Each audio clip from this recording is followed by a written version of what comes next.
Hello friends, welcome back to my YouTube channel motivation and education world.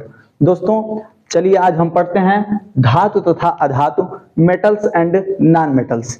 चलिए दोस्तों, आज हम बात करते हैं कि धातुएं क्या होती हैं और अधातुएं क्या होती हैं। दोस्तों, हमारे जीवन में बहुत सारी चीजें हैं जो धातुएं हैं और हम उनका प्रयोग अपने दैनिक जीवन में करते हैं। जैसे मानिए जो भी आभूषण पहनते हैं क्या होते हैं, धातुओं के बने होते हैं। हमारे घरों में कुछ लोहे, एल्यूमिनियम आदि जो पदार्थ होते हैं लगे होते हैं तो क्या होते हैं, धातुओं के बने होते हैं।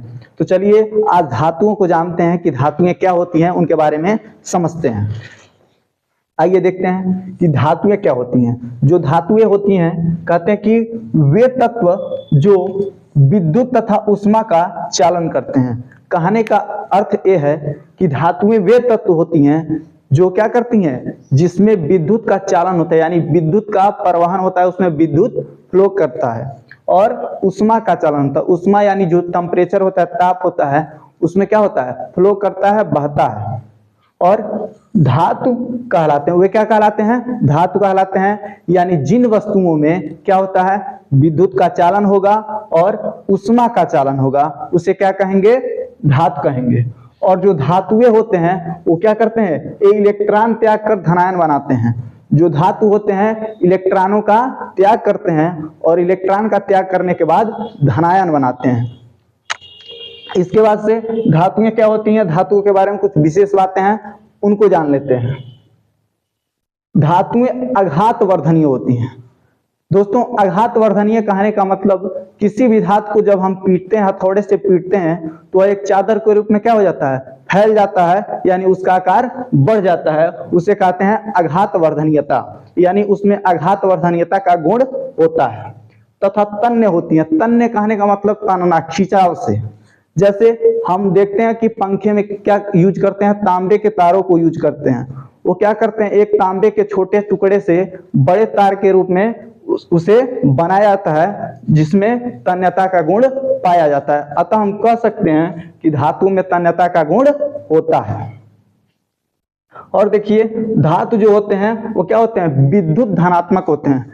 जैसे दो आयन होते हैं, धनायन और ऋणायन। तो जो धातुएं होती हैं उसमें क्या होता है, धनायन होता है। यानी अभी ऊपर बताया गया है कि जो क्या होते हैं, धातुएं होती हैं वो धनायन होती हैं। उसके बाद से जो धातुएं होती हैं वो धातुएं कमरे के ताप पर क्या होती हैं, ठोस होती हैं, सॉलिड स्टेट होती हैं, यानी ठोस अवस्था में होती हैं। परंतु मरकरी एक ऐसा पदार्थ है, एक ऐसा धातु है जो क्या होता है, मरकरी यानी Hg, मरकरी का सूत्र जो होता है Hg होता है, जिसे पारा भी कहते हैं। और ये कमरे के ताप पर क्या रहता है, द्रव अवस्था में रहता है, यानी लिक्विड स्टेट में रहता है। इसके बाद से चलिए जानते हैं कि इसके उदाहरण के बारे में। दोस्तों, इसका जो उदाहरण है, जो धातुओं का उदाहरण है, क्या हो सकता है, एल्यूमिनियम। एल्यूमिनियम के बर्तन के बारे में आप सुने होंगे, जैसे कापर हो गया। जो तांबे के तार अभी बताए थे, कापर को क्या कहते हैं, तांबा कहते हैं। एल्यूमिनियम का जो फार्मूला होता है Al होता है। कापर का फार्मूला क्या होता है, Cu होता है। जो पंखे के तारों में, अन्य सभी मशीनों में क्या किया जाता है, इसका यूज किया जाता है कापर का। बेरिलियम हो गया, बेरिलियम का फार्मूला होता है Be। मैग्नीशियम हो गया Mg, कैल्शियम हो गया Ca। तो ये सभी क्या है, ये सभी धातुएं हैं और हमारे जीवन में हमेशा क्या होती रहती हैं, यूज होती रहती हैं कहीं ना कहीं पर। तो दोस्तों, आप लोग बताइएगा कि यह वीडियो कैसा लगा, आप लोगों को समझ में आया या नहीं आया। अगर समझ में आया तो इस वीडियो को लाइक करिए, कमेंट करिए, शेयर करिए, और यदि चैनल पे नए हैं तो चैनल को सब्सक्राइब करिए। धन्यवाद।